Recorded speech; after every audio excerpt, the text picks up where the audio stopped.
Good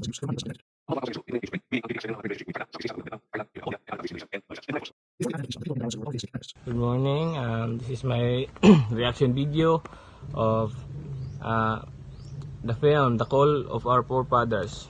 As I watched the documentary of the film, I was taken on mesmerizing journey through the annal of history which uncovered the arrival of Islam in the Philippines, the introduction of his faith to our region, and the point-blank narrative of our forefathers who came, rule, and face eventual overthrow. This power film also caused light on the experience of the Moros during the Spanish and American colonial eras,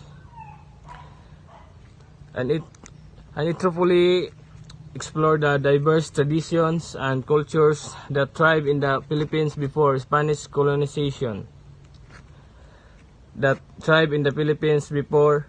emphasizing the rich on distinct religious, cultural, governance practice that were already in place.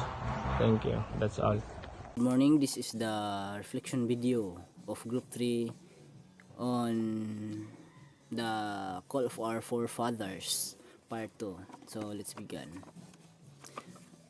Before the era of trading, 1,000 years ago, the Philippines have already connection on other country like China, Brunei, Malaysia, and the Southeast Asia. The Philippines already have trading connection, and the people living here in the Philippines, they are called polytheistic animists because they because they believe in, or their gods are the stones, the stars, and the moon, and they also believe that Dewata and Bathala. In 1380, Sheikh Kanim al-Maktoum arrived in the Philippines and built the first mosque under his name. The arrival here of the Muslims are not just trading, but with political exploitation, because the goal of the Muslims in arriving here in the Philippines was with peace. Thank you. Magandang gabi, ito po ang aking reaction video mula sa aking napanood na short film na pinamagatang The Call of the Forefathers, at nalaman ko kung gaano katapang ating mga ninuno.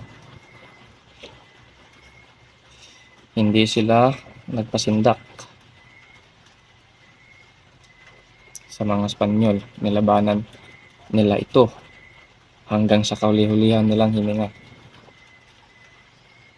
Hindi nila hinayaan na sakupin tayo ng mga dayuhan. Nilabanan nila ang mga dayuhan upang tayo'y hindi maging alipin sa ating sariling bansa.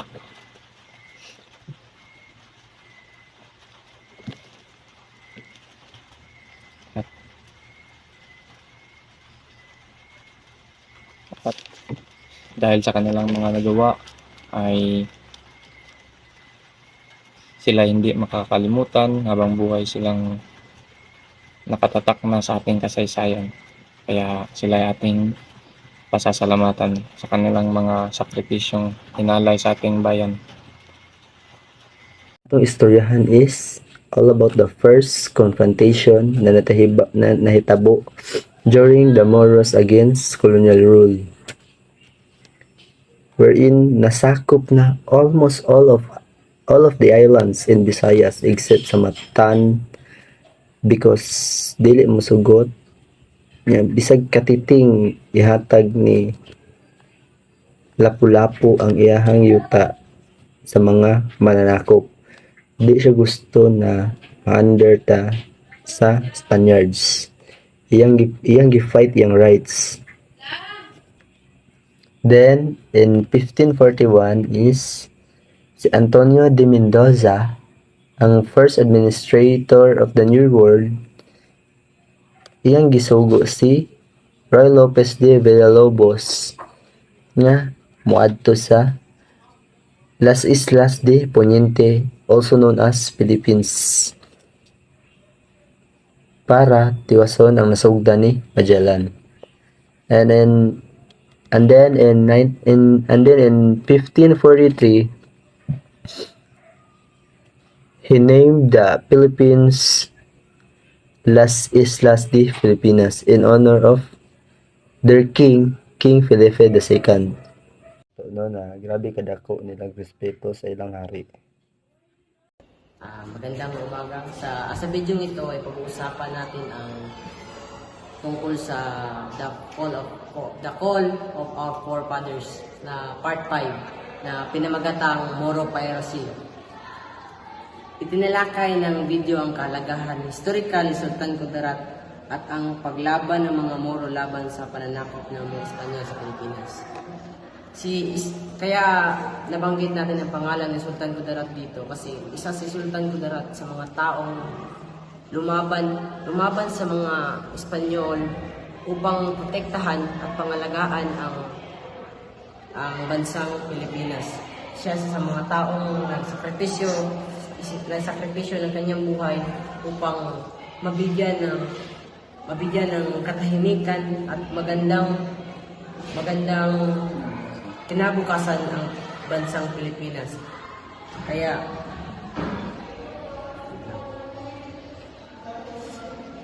kilala si Kudarat sa kanyang mga katangian bilang isang mahusay na pinuno, matalino, determinado at matapang.